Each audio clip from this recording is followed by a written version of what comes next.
E se estamos aqui hoje, é porque o nosso Deus nos dá o privilégio de poder servi-lo, amá-lo, mas também vivê-lo.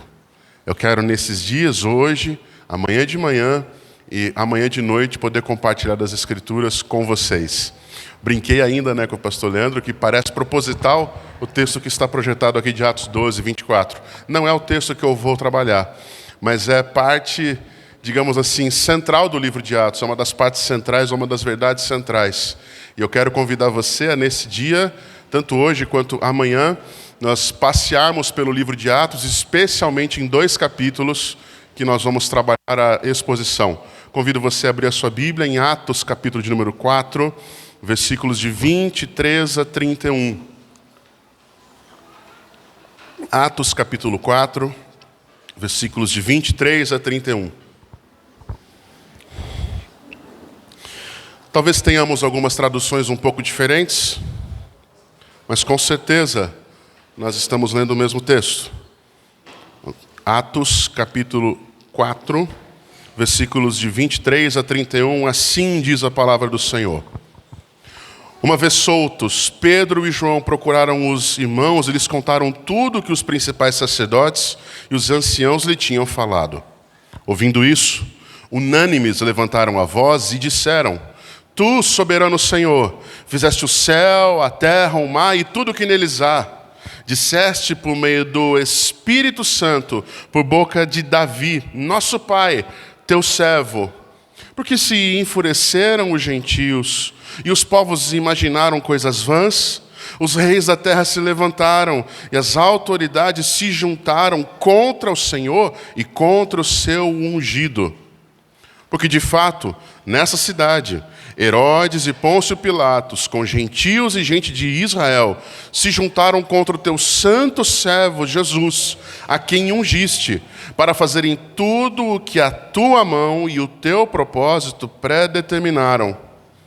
Agora, Senhor, olha para as ameaças deles e concede aos teus servos que anunciem a tua palavra com toda a ousadia, enquanto estendes a tua mão para fazer curas, sinais e prodígios, por meio do nome do teu santo servo Jesus. Tendo eles orado, tremeu o lugar onde estavam reunidos. Todos ficaram cheios do Espírito Santo e com ousadia anunciavam a palavra de Deus. Vamos orar mais uma vez. Senhor, nesse momento nós nos colocamos diante de Ti. Poderíamos estar em tantos outros lugares, fazendo tantas outras coisas, servindo a nós mesmos ou a outros, mas o Senhor nos dá um privilégio ímpar, incomparável, de nos reunirmos em nome de Jesus Cristo, Teu Filho. Obrigado a Deus, porque isso só é possível porque a cruz está vazia. Porque o sepulcro está vazio, mas o trono está preenchido. O teu Filho reina e um dia voltará para buscar o teu povo, a tua igreja. Louvamos o teu nome, mas nesse momento clamamos por tua misericórdia, pelo teu agir, e que o poder do teu Espírito nos alcance no poder da palavra, para que neste momento nossas mentes se curvem ao Senhor, nossos corações se quebrantem diante do Senhor. Para isso, Deus, apaga a nossa mente, diminui, ó Deus, as coisas que talvez estejam querendo nos desviar do foco. Anula o nosso ego, se for o caso, ó Deus. Dá-nos a direção e força para que pecados ou circunstâncias que têm nos rondado, talvez para nos desviar de Ti, neste momento, ó Deus, que elas sejam silenciadas. E que assim, submissos ao Senhor, desejosos e sedentos da Tua voz e do Teu caráter, do Teu amor, da Tua palavra, nós sejamos preenchidos, satisfeitos, ensinados, exortados, corrigidos e possamos ser servos úteis nas Tuas mãos, para a glória do Seu nome. Te pedimos isso, Pai, e particularmente eu te peço, tem misericórdia de mim nesse momento em que estarei ministrando. O Senhor sabe de todas as minhas limitações. O Senhor sabe o quão necessitado eu sou do Senhor. E eu te peço, ó Deus, fecha a minha boca, que eu seja submisso à Tua voz e à Tua direção. Que a palavra fale que o teu Espírito fale e que o teu nome seja exaltado. É a nossa oração, é o nosso pedido, em nome de Jesus. Amém. Todas as vezes que nós nos deparamos com o livro de Atos, talvez algumas pessoas já tenham alguns textos que são, digamos, os queridos. Vão lembrar-se de Atos capítulo 2? Vão lembrar-se de Atos 1:8? Quando Jesus pede para que o pessoal permaneça em Jerusalém, o seu povo permaneça em Jerusalém, porque eles receberiam o poder do alto, e ali eles poderiam ser testemunhas, tanto em Jerusalém como em toda a Judéia e Samaria, os confins da terra.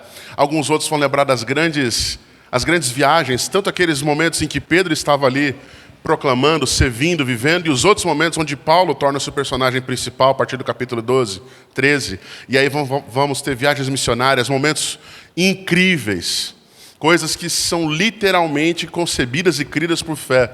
Talvez você tenha diversos momentos. Eu, particularmente, tenho tido um privilégio na nossa igreja em Monte Alto de expor o livro de Atos. A gente estava até conversando, pastor Leandro e eu. Comecei a exposição do livro de Atos na nossa igreja em 13 de fevereiro de 2022. Então, segunda-feira agora completa um ano. Nós concluímos o capítulo 12. A hora que eu falei isso, ele ficou assustado. Na nossa previsão é que a gente deva terminar no mês de julho desse ano. Mas os primeiros blocos, os 12 primeiros capítulos, são muito densos, há muita coisa ali para ser trabalhada. E um dos pilares desse primeiro bloco, digamos assim, nesses 12 primeiros capítulos, encontra exatamente no texto que nós vamos trabalhar. Essa série de pregações que eu tenho feito com a Monte Alto, eu dei um título para ela, que é o crescimento do Evangelho através da igreja. E particularmente o texto que nós vamos trabalhar, eu costumo dizer que ele tem uma grande ideia, ou uma ideia central, que é o texto que nós lemos nessa noite, de Atos 4, 23 a 31. E é bom a gente pensar como é que talvez você e eu lidamos com oposições. Como é que você e eu lidamos quando nós planejamos fazer algo e talvez as coisas não se encaixem ou não aconteçam como você e eu desejamos. Às vezes nós, numa preparação de uma série como essa aqui, de cultos, aniversário, começam a aparecer coisas que simplesmente vão se desviando, que vão tentando tirar o nosso coração e a nossa mente da comunhão com Deus. Por vezes, a nossa vida cristã, a nossa caminhada com os nossos irmãos se torna difícil a ponto de nós acharmos que é mais fácil amar o próximo que vem e não o próximo que Deus colocou ao nosso lado, porque esse irmão é difícil, essa irmã é complicada. Não, Deus nos coloca as oportunidades para que até mesmo a frustração, sendo trabalhada nos nossos corações pelos moldes das Escrituras, pela forma como Jesus ensina com sua vida, e as Escrituras ensinam no poder do Senhor, possam tornar-se frustrações, momentos em que a nossa fé é provada, mas ela se torna aprovada. Momentos onde talvez a gente peça ao Senhor, por clamor, misericórdia, Senhor, tem misericórdia de nós, porque está difícil. Nós agora há pouco cantamos um hino lindo que fala que o nosso Deus nos faz voar como águias, mesmo em meio a tantas dificuldades e problemas. Nós sabemos de irmãos que estão hoje vivendo em locais onde o simples fato deles serem reconhecidos como cristãos colocam alvos nas suas testas e corações, vidas para que eles possam ser presos, talvez sofrerem perseguição, até mesmo mortos. Como nós lidamos com situações difíceis como essa? Como nós enfrentamos o dia difícil? Como nós, enquanto pessoas, enquanto igreja, proclamamos a Cristo com a vida, enquanto os nossos olhos talvez estejam cheios de lágrimas, enquanto os nossos corações estejam talvez sangrando, joelhos vacilantes, às vezes sem forças. É por isso que eu quero levar você a pensar, e a minha grande ideia desse texto, que é exatamente o que eu entendo que esse texto quer nos ensinar, é de que você e eu precisamos entender que descansar no poder e soberania de Deus dão à igreja a força necessária para suportar as oposições e manter firme o compromisso de pregar o Evangelho com ousadia. A primeira parte do nosso texto, dos versículos 23 até o versículo 26, ela vai nos apontar que a igreja consegue reconhecer que há uma oposição do sinédrio, aqueles líderes religiosos, os líderes daquele tempo, e que essa oposição, ela é sim parte do soberano plano do nosso Deus. Talvez dizer que os problemas estão no controle do Senhor é fácil. Mas compreender que as situações difíceis fazem parte do plano de Deus é um ato de fé. É um ato de literalmente dependemos do Senhor. Algumas coisas são relevantes para a gente trazer à tona aqui. Quando Jesus sobe aos céus, o capítulo 1 de Atos vai mostrar primeiramente que ele pede para que o seu povo espere, prepare-se, porque a promessa do Espírito Santo seria derramada. E só depois que o Espírito Santo fosse derramado, que a unção do Senhor, o poder do Senhor fosse dado e não mais habitasse longe dos homens, mas habitasse em nós e se manifestasse através de nós, aí sim nós poderíamos ser testemunhas. Ser pessoas que de fato iriam falar de Cristo, viver Cristo, testemunhar a todo momento. Há uma coisa interessante que Atos 1:8, a palavra que fala sereis minhas testemunhas, no texto original, é uma palavra que a raiz dela é martírios. Literalmente o texto bíblico está dizendo, vocês serão meus mártires. O que é um mártir? Naquela época, uma testemunha. Após o primeiro século, ganhou-se uma nova referência exatamente por causa da fala de Jesus. Por eles de fato pertencerem a Cristo e viverem uma vida de fé genuína a ponto de, no Coliseu Romano, serem devorados por animais, os cristãos. Terem suas famílias mortas das formas mais terríveis. Por quê? Porque eles eram loucos? Porque eles tinham ideais políticos? Não. Porque a verdade e o Deus da verdade manifestou-se e alcançou o coração deles. O poder que eles tinham não era humano. O poder que eles tinham era a manifestação de Deus na vida deles por meio do Espírito Santo. A sequência disso é que eles devem aguardar, e lá em Atos 2, o Espírito Santo ele é derramado sobre aquele grupo de 120 irmãos. E quando o Espírito Santo é derramado, esse grupo não sai fazendo grandes sinais visíveis. A primeira grande manifestação de quando o Espírito é derramado, a primeira grande manifestação dada é Pedro se levantando no meio daquela grande multidão e com ousadia, um homem iletrado, não tinha cultura, não tinha fala bonita. Ele levanta a sua voz e começa a pregar o evangelho. Mas aí tem um grande porém. Não de qualquer jeito. Não com sabedoria humana, porque não era o forte dele. Mas com poder e ousadia do Espírito Santo. Você pode resistir a mim. Você pode não ouvir o que eu falo. Você pode talvez querer se levantar e sair daqui quando eu ou qualquer outro pregador estiver falando. Talvez você ache que há coisas mais interessantes nesse mundo que você possa perder o seu tempo agora. Mas entenda uma coisa. Você e eu não temos quaisquer barreiras para bloquear o Espírito Santo. Se Deus hoje, nessa noite, estiver falando com você, você pode fazer o que quiser. Ele vai alcançar o seu coração. Por isso, nessa noite, nós precisamos nos remeter àquilo que estava acontecendo. Esses homens, eles não mais estavam esperando uma promessa. Eles estavam vivendo o cumprimento daquilo que você e eu hoje talvez não compreendamos como eles compreendiam. Eles aguardavam a promessa de Joel capítulo 2, que o Espírito Santo seria derramado. O Espírito Santo foi derramado. Os homens àquela volta diziam, eles estão bêbados. Pedro lhes mostra claramente que o que está acontecendo é o cumprimento da profecia.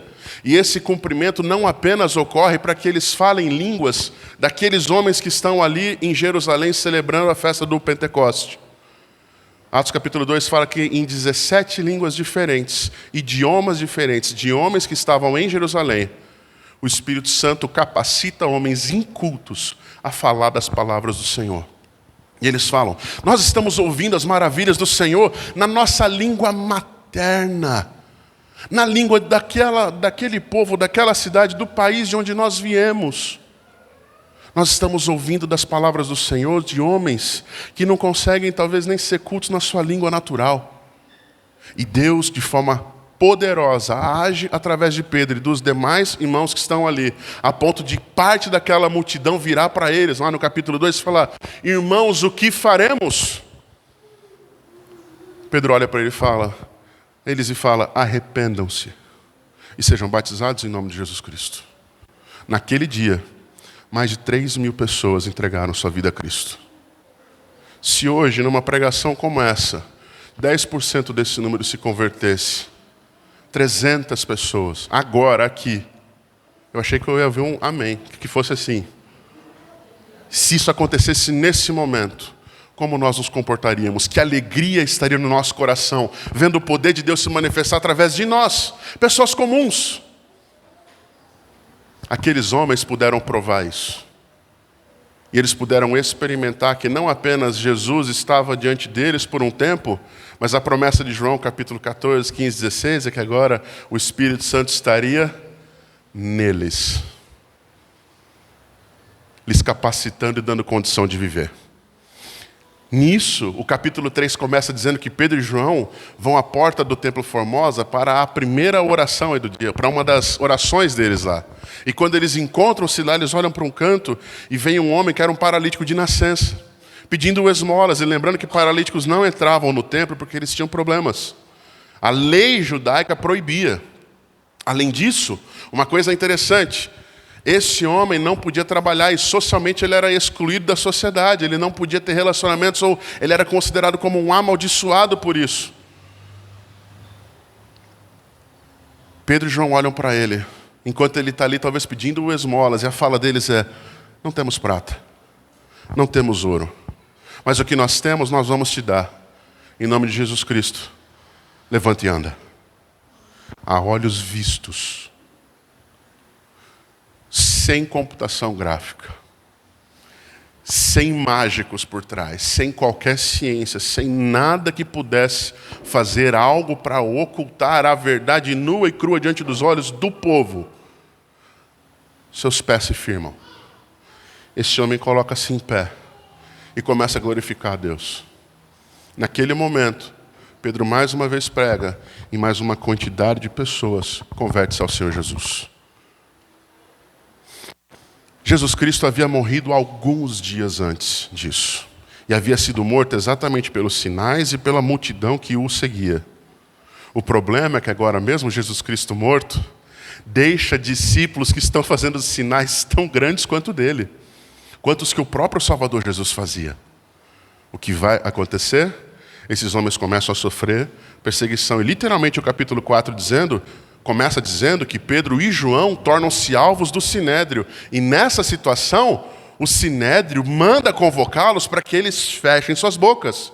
Calem-se, não preguem, não digam nada. Se você puder olhar comigo, capítulo 4 mesmo que nós estamos, no versículo de número 18, você vai ver o seguinte, a fala dos homens do Sinédrio para Pedro e João, dizendo: chamando-os, ordenaram-lhe que de modo nenhum falassem, nem ensinassem no nome de Jesus.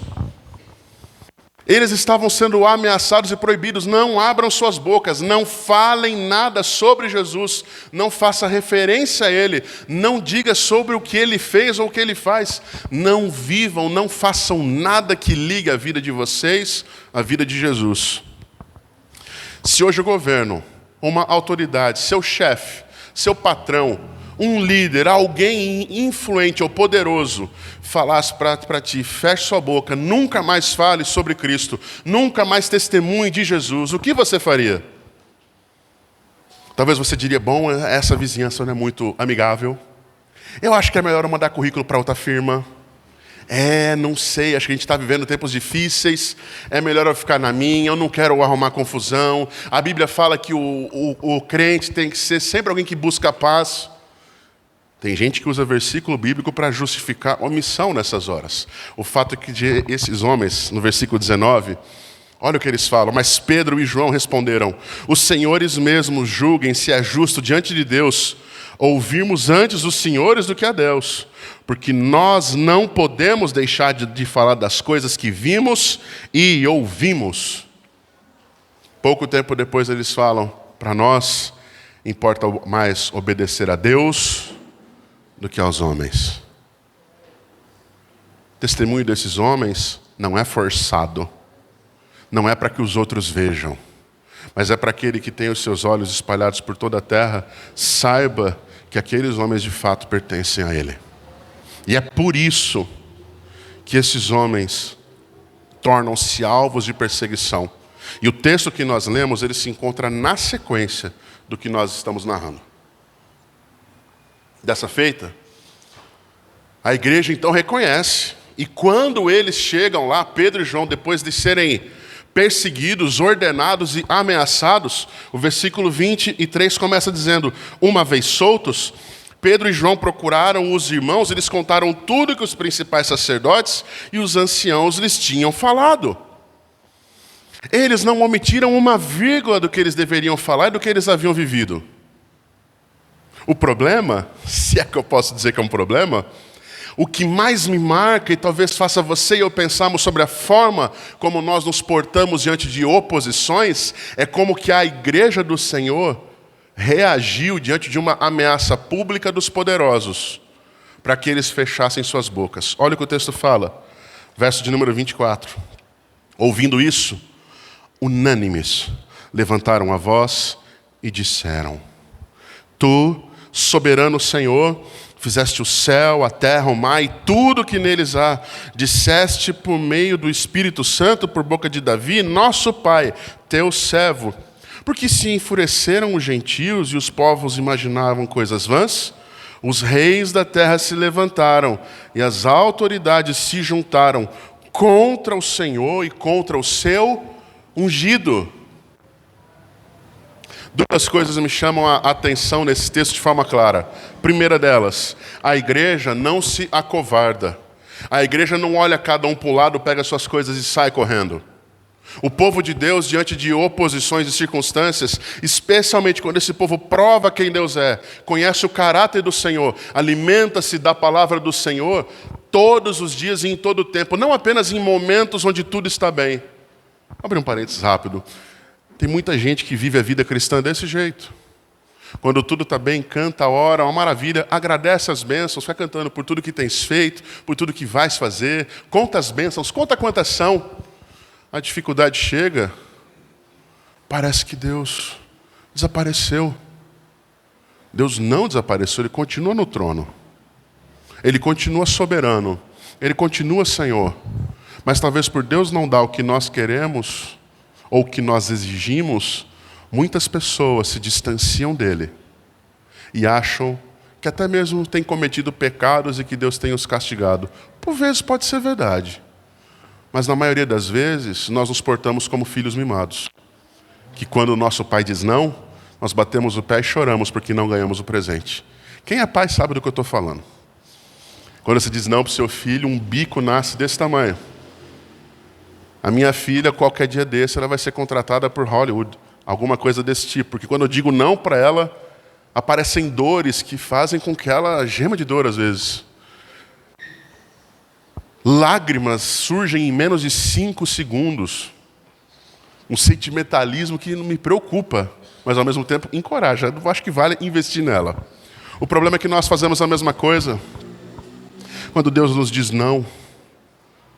Quando o tempo muda, quando as circunstâncias pesam, quando aquilo que nós queríamos não acontece, quando as lutas parecem ser maior do que as capacidades e forças que temos, nós, ao invés de nos aproximarmos de Deus, nós por vezes reclamamos de Deus. A igreja do Senhor sendo ameaçada nos seus líderes, os seus líderes tinham acabado de ser ameaçados. A igreja do Senhor de forma unânime. E é engraçado olhar o texto, que o versículo 24 fala: quando eles ouviram isso, unânimes levantaram a voz e disseram. Em outras traduções, clamaram. Clamor é uma forma de oração. Eles não vão reclamar em rede social aquilo que Deus está lhes propondo ou que as circunstâncias estão ali mostrando. Eles não vão procurar políticos, não vão procurar líderes sindicais, não vão procurar homens desse mundo. Quando as portas do mundo se fecham, a igreja volta-se ao Senhor. E quando ela se volta ao Senhor, a primeira coisa que ela faz é trazer à mente o que as Escrituras ensinam. Nós dissemos que a palavra de Deus, nós vivemos dizendo que a palavra de Deus é lâmpada para os nossos pés, não é verdade? E luz para os nossos caminhos. Salmo 119 afirma para nós que o jovem, o homem, a mulher, o ser humano pode guardar puro o seu coração. De que forma? Guardando nele a sua palavra, porque aquele que guarda a sua palavra no coração, guarda porque não quer pecar contra o Senhor. A igreja não se volta a nada nesse mundo, ela se volta ao Rei do Universo e fala: Tu, soberano Senhor. Não apenas soberano, mas o Senhor que fez o céu, a terra, o mar e tudo que neles há. O Senhor que é Senhor de tudo. A palavra Senhor literalmente quer dizer dono, proprietário, quem tem autoridade, quem tem poder, quem tem domínio sobre. Tu que és o Senhor de todas as coisas, que criaste tudo que há.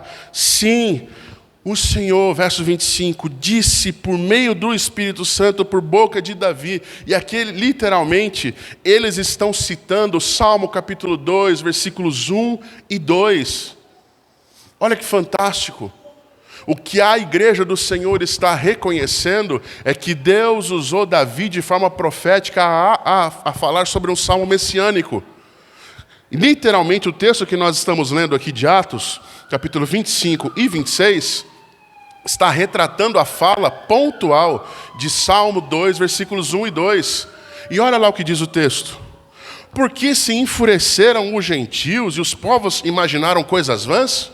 Os reis da terra se levantaram e as autoridades se juntaram contra quem? A igreja? Os homens? A minha ideologia? Não. Contra o Senhor. Mas contra quem mais? Contra o seu. A palavra ungido literalmente remete para nós ao ungido prometido do Velho Testamento. Aquele que desde Gênesis 3,15 foi prometido, e é aquele que esmagaria a cabeça da serpente, aquele que é o descendente da mulher, aquele que seria ferido no seu calcanhar, mas que a serpente teria sua cabeça esmagada. A cruz esmagou a serpente. O sepulcro não pôde contê-lo. Nosso Senhor Jesus está nos céus e voltará. Você e eu precisamos olhar para isso com encorajamento e fé. Porque senão as dificuldades da vida vão fazer com que não haja unanimidade na nossa caminhada com Deus, nem na família, quanto mais igreja. Nós não vamos olhar para as Escrituras e achar que nós não somos dignos. De fato, dignos não somos, mas a graça nos foi dada. E que lindo o nome dessa igreja. Vocês têm que entender mais de graça que os outros. Meus irmãos, pense comigo. Essa igreja não recua, ela volta-se ao Senhor, ela remete-se àquilo que Deus disse, aquilo que as Escrituras ensinavam. E o texto fala que por mais que os homens estejam se levantando com autoridade, os reis da terra e os líderes desse mundo, eles não estão se levantando contra nós. O problema deles é contra quem? Contra o nosso Deus e contra o seu ungido ou o seu enviado, o seu Messias, Jesus Cristo, o Senhor. E é por isso que esse primeiro passo é importante, porque a igreja reconhece que essa oposição que o Sinédrio está fazendo, ela não é algo que está acontecendo e que ninguém sabia. Ela lembra-se que nas Escrituras já havia sido predito, no Salmo capítulo 2, versículos 1 e 2, de que um dia as autoridades se levantariam contra o ungido do Senhor, colocariam numa cruz, mas a morte não o seguraria lá. A igreja reconhece que o plano de Deus continua se cumprindo. E quando ela faz isso, e quando nós conseguimos reconhecer que os planos soberanos do Senhor se cumprem, nossa vida ganha cor. Sabe por quê? Porque a última promessa e a última segurança que temos, que se encontram em Apocalipse 21 e 22, é de que no último dia as nossas lágrimas serão enxugadas. A dor vai passar. A morte não terá mais poder nenhum. Porque as antigas ordens e as antigas coisas já passaram. Porque novos céus e nova terra foram feitos. A cidade santa, ornamentada para Deus e pelo próprio Deus. Onde o nosso Deus será o nosso sol, a nossa luz. Estará lá disponível para que você e eu, se de fato somos filhos de Deus por meio de Jesus Cristo, possamos desfrutar de Deus pelos séculos dos séculos. Por isso, por mais que as oposições desse mundo sejam difíceis, O que são 100 anos de perseguição comparados a uma eternidade de prazeres e delícias com o Senhor do universo? Você pode estar chorando hoje por diversas circunstâncias. Um dia todas as minhas e as suas lágrimas serão enxugadas. Toda consolação será derramada. E por mais que o momento de hoje seja difícil, a palavra de Deus diz que o Espírito Santo, que é o Consolador, ele habita na vida daqueles que foram lavados por Cristo Jesus. Em mim, em você, se de fato você pertence a Cristo. A igreja do Senhor não se desespera. A igreja do Senhor espera no Senhor. É por isso, irmãos, que dessa parte para frente, dos versículos 27 a 30, a igreja não vai reclamar em lugar nenhum, mas a igreja clama pelo poder de Deus, para que eles suportem com firmeza e ousadia o chamado do Senhor a sermos fiéis testemunhas. E a palavra diz assim: porque de fato nesta cidade, Herodes e Pôncio Pilatos, com gentios e gente de Israel, se juntaram contra o seu santo servo Jesus, a quem ungiste, para fazerem tudo o que a tua mão e o teu propósito predeterminaram. Uau! Esse texto é um dos textos que a gente poderia passar a semana falando sobre ele. Porque ele literalmente está falando que tudo o que aconteceu com Jesus Cristo, tudo o que vem ocorrendo pelos tempos, está debaixo do controle absoluto daquele que determina todas as coisas. A gente fala que não há uma folha que caia sem que o Senhor não tenha dado permissão. Na verdade, a gente deve lembrar que as folhas caem porque o Senhor conduz. Não há um pássaro que coma ou que morra, que não esteja debaixo do domínio e da autoridade de Deus. A Bíblia fala que o nosso Deus conta os fios da nossa cabeça, os cabelos, né? Na minha cabeça ele faz conta de menos, mas tudo bem. Não há problema com isso. O fato é que em toda e qualquer circunstância, o nosso Deus ele é o quê? Soberano. Há cânticos tão conhecidos, né? Nosso Deus é soberano, ele reina antes da fundação do mundo. A gente também canta por aí: tu és soberano sobre a terra, sobre os céus, tu és Senhor. Senhor o quê? Absoluto. Nada escapa, nada ultrapassa. Ninguém é maior, ninguém se compara. Ninguém tem domínio e autoridade como nosso Deus tem. A igreja, quando reconhece isso, ela fala: de fato se levantaram Herodes e Pôncio Pilatos, mas eles fizeram com o teu ungido, o Senhor e servo Jesus, a quem o Senhor ungiu, eles fizeram apenas o que a tua mão e o teu propósito haviam pré-determinado. Não aconteceu uma vírgula sequer, a mais ou a menos, com Jesus, comigo, com você, que Deus não tenha domínio e controle sobre isso. Que não esteja nos planos e propósitos do Senhor. Nós lemos Romanos 8:28, falamos: todas as coisas cooperam para o bem. Talvez nesse momento eu não entenda qual é o bem que isso está me trazendo, mas eu preciso crer naquele que diz. E quando eu creio naquele que diz, o meu coração se firma, se converte, se curva diante do Senhor. Nós podemos fazer planos, mas a resposta certa dos lábios vem de quem? Dizer é fácil. Quando Deus diz que no plano nosso não está certo, nós batemos o pé. Precisamos crer, precisamos confiar, precisamos depender do Senhor. A igreja, diante da oposição dos seus líderes sendo presos, ela fala: de fato, Pôncio Pilatos e Herodes mataram e crucificaram Jesus, mas eles não tiveram autoridade e poder para retê-lo. Por quê? Dias antes, Jesus Cristo estava diante do seu povo. Mais de 500 pessoas o viram vivo. Era irrefutável, não havia como eles negarem de que Jesus Cristo estava vivo. E diante dos olhos do seu povo, ele sobe aos céus, com a promessa de que voltaria. A igreja volta-se agora, a partir do versículo 29 e 30, para fazer um clamor que talvez seja a maior lição que você e eu podemos aprender hoje, enquanto passamos por provas e dificuldades. Verso 29. Agora, Senhor, olha para as ameaças deles e concede aos teus servos que anunciem a tua palavra com toda a ousadia.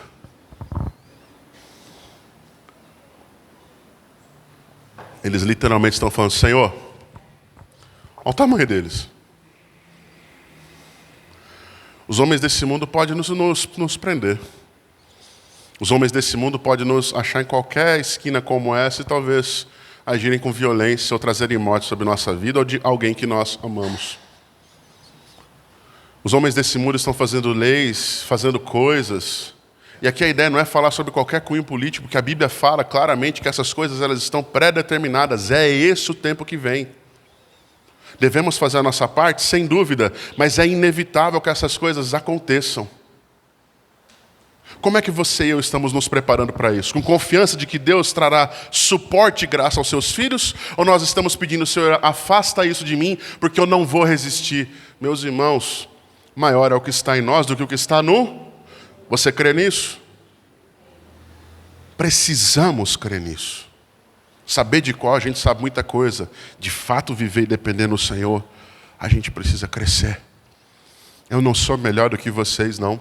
Não é porque eu tenho um PR na frente do nome e estou nesse momento ministrando que eu sou melhor que qualquer um de vocês. Por vezes o meu coração vacila. Por vezes os meus joelhos ficam fracos. Por vezes a minha fé enfraquece. Mas é nesses momentos em que nós devemos literalmente clamar por aquele que ouve os seus filhos. Deus não é um Deus de que se um filho lhe pedir um pedaço de pão, Ele vai lhe dar uma pedra. Deus não é o Senhor que se o seu filho lhe pedir um pedaço de peixe, Ele vai colocar uma serpente para picá-lo. Nosso Deus é Deus que responde às orações, mas principalmente Ele é o pastor das almas que não falta. Ele nunca nos falta. Meus irmãos, a igreja do Senhor fala: olha para as ameaças que esses homens estão fazendo. Ao invés de pedirem livramento, sabe o que eles pedem? Verso 29 ainda: concede aos teus servos que anunciem a tua palavra com toda ousadia. Nós não vamos recuar, nem para tomar impulso. Nós vamos continuar, mesmo que sejamos considerados dignos de sofrer pelo teu nome. Mesmo que isso custe a nossa vida. Aliás, a nossa vida encontra-se escondida na cruz, escondida-se em Cristo, porque Ele é o caminho, a verdade e a vida. Nós confiamos no Senhor. Mas o mais interessante é que essa igreja não está pedindo para fazer grandes sinais visíveis aos homens. Não está pedindo para que haja naquele momento grandes coisas. Ela precisa o quê? Pregar a palavra.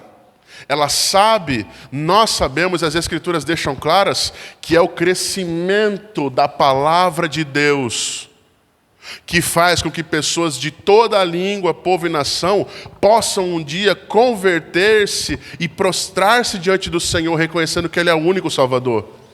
Milagres não salvam pessoas. Sinais e maravilhas, curas, não convertem corações.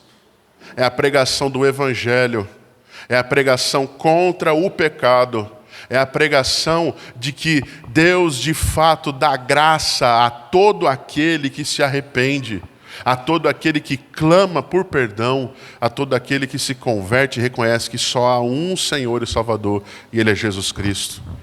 O Evangelho não muda pelos séculos dos séculos, não se molda à cultura, porque ele pertence ao Deus que é imutável, que é eterno, que é Senhor de todos os tempos e circunstâncias. Por isso, o que eles pedem ao Senhor é: Senhor, nos dê força para continuar pregando com ousadia, mesmo que isso nos custe a vida, mesmo que isso nos custe tudo. E aqui a palavra que começa o versículo 30, eu acho linda, porque ela fala: enquanto. Quer dizer, à medida em que pregamos, à medida em que com ousadia anunciamos, à medida em que nós vivemos e testemunhamos de quem é o Senhor, o texto continua: enquanto estendes a tua mão para fazer curas, sinais e prodígios por meio do teu santo servo, Jesus. O texto é claro em apontar que o nosso papel e a nossa capacitação em Deus é de anunciar a palavra, com a vida e com palavras, com testemunho público e com pregação. Nós precisamos fazer isso. Quem cura é aquele que estende a mão. Quem faz sinais é aquele que estende a mão. Os sinais são a nossa parte, nosso papel é pregar. Se Deus quiser salvar alguém nessa noite, por meio da pregação do Evangelho, o Evangelho está sendo pregado aqui. Se Deus nesse dia quiser restaurar a fé de quem está hoje vazio e triste, Deus hoje está fazendo e te dando a condição de poder decidir, buscar, clamar, receber essa bênção, de ter sua fé e seu ânimo revigorados. E se Deus nesse dia quiser fazer sinais e maravilhas, é do querer e do caráter dele fazer isso de acordo com a vontade do Senhor, enquanto pregamos, vivemos e anunciamos o Evangelho de Jesus Cristo. Por isso, a igreja do Senhor encontra nele paz e segurança. Você percebe comigo lá no versículo de número 24, que eles literalmente começaram uma frase, uma oração, e que ela literalmente parou aqui? O texto fala que eles unânimes levantaram a voz e vieram falando diversas coisas. Que ele é o soberano Senhor, Criador dos céus e da terra, que ele por meio do Espírito Santo falou por boca de Davi, o texto de Salmo 2, versículos 1 e 2, que eles reconheceram que Herodes, Pôncio, Pilatos, Sinédrio, todos os líderes, eles estavam literalmente se levantando contra o Senhor Jesus, que foi ungido por Deus, mas que isso fazia parte do plano soberano do Senhor. Você percebeu que são eles que estão falando? Isso é uma grande oração. E nesse momento eles clamam, nos dê a ousadia, a força de pregar, de anunciar, de continuar firmes, enquanto o Senhor faz milagres, enquanto o Senhor faz sinais. Uma pergunta importante. Quando você ora, você quer ser ouvido? Quando você ora, você crê que Deus pode responder suas orações? Tem gente que está na dúvida, tem gente que fez uma cara assim. Você crê ou não crê? Ok. Se nós orássemos nesse momento para que Deus fizesse um grande sinal, uma grande maravilha, ou nos desse a condição de sermos instrumentos dele, você crê que Deus pode fazer isso? Amém, eu creio também. Qual seria o grande sinal para a gente saber que Deus está fazendo isso? Como é que nós teríamos certeza que Deus está respondendo nossa oração? Esse texto é o texto talvez com a oração mais rápida respondida da história. Verso 31. Lembra que eu falei que era uma oração? Olha como esse texto começa. Tendo eles orado, tremeu o lugar onde estavam reunidos.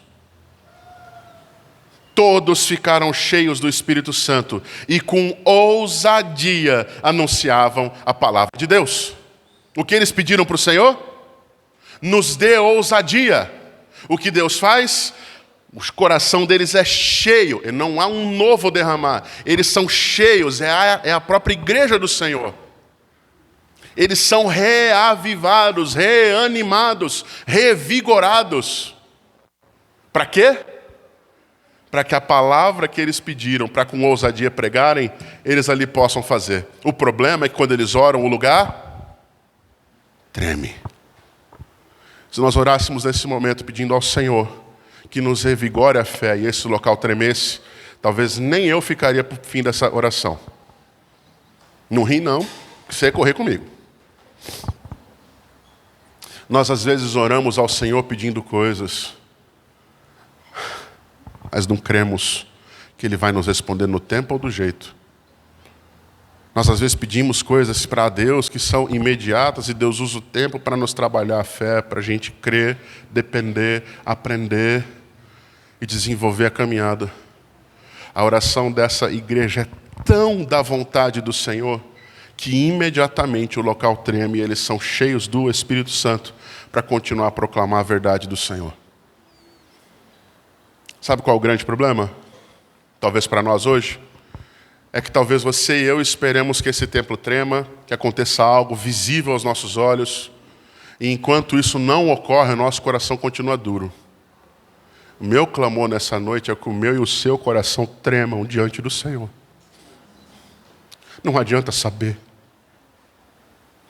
Não adianta você ter a consciência de que tem dons e talentos que Deus deu para servi-lo e continuar sentado sem fazer nada. Não adianta você saber versículos de cor e continuar com a mesma vida medíocre, pecaminosa, vazia, infrutífera. Talvez você nunca orou ao Senhor pedindo a Ele que Ele mova o seu coração do pecado para a graça dEle. Talvez você nunca orou ao Senhor para que Ele mude a sua mente, o seu coração. Talvez você nunca orou ao Senhor para que Ele lhe dê a condição de ser um instrumento útil nas mãos dEle. Incomoda dizer isso, eu sei. Talvez não é o que você gostaria de ouvir num aniversário. Talvez a gente gostaria de estar rindo ou estar ouvindo uma coisa mais leve. Mas nós cremos num Deus que é soberano, o Senhor de todas as coisas, e nesse dia nos chamou aqui para isso. Chamou a mim para isso. Essa palavra bate primeiro em mim. Eu não sou melhor do que nenhum de vocês. As mesmas dificuldades e dores que você tem, eu tenho. E às vezes as mesmas desculpas que você usa, eu quero usar. E uso também. A minha oração é que o meu coração trema diante do Senhor. A minha oração nessa noite é que o seu coração trema diante do Senhor. A minha oração é que essa igreja, para a glória do Senhor, essas igrejas, esse povo que o Senhor reuniu aqui hoje, tremam diante do Senhor. Sejam capacitados pelo Espírito Santo, para com ousadia cumprirmos com o chamado que o Senhor nos deu de pregar o Evangelho a toda criatura, de sermos testemunhas fiéis de Cristo, não de homens dessa terra, não de denominações, não de qualquer coisa, mas de Cristo. Cristo é maior do que qualquer coisa que há. Por isso, não adianta você saber e não se arrepender e se voltar diante do Senhor. Sim, as oposições servem para muitas coisas, inclusive para nos tirar as desculpas, inclusive para nos afastar os achismos. As dificuldades surgem em nossas vidas não apenas para nos apontar que necessitamos de Cristo, mas elas também existem como uma forma de moldar a nossa fé, a nossa mente, os nossos valores, ao caráter e ao coração do Salvador Jesus.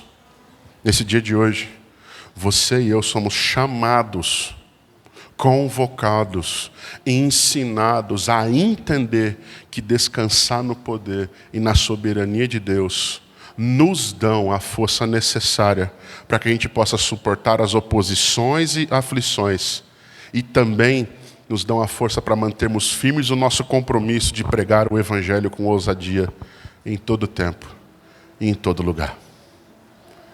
Que o Senhor nos abençoe. Vamos orar mais uma vez. Neste momento, Senhor, a Tua palavra foi exposta, nossos corações foram por pelo menos alguma coisa tocados pelo Senhor. Não permita, Senhor, que nessa noite nós voltemos para casa falando coisas do sermão, pensando em outros. Que nós, nesse dia, estejamos sendo confrontados pelo Senhor, para a glória do Senhor. Molda o meu coração, molda a nossa mente. Leva-nos, Deus, a caminharmos de uma forma que agrade ao Senhor, para a glória do Senhor. Perdoa-me, Deus, por diversas vezes procurar desculpas e atalhos para não fazer aquilo que o Senhor quer que eu faça. E eu creio, Pai, que há muitos irmãos meus nesse momento fazendo a mesma oração. Que nós entendamos que todas as coisas que acontecem à nossa volta estão debaixo da Tua direção e nada e ninguém pode mudar isso. Por isso, Pai, nos ajuda a descansar confiados e a confiar, independente das circunstâncias, de que o Senhor é Senhor sobre tudo e nada foge do seu soberano e santo controle. Te louvamos, te agradecemos, mas também clamamos por Tua misericórdia. Em nome de Jesus oramos. Amém.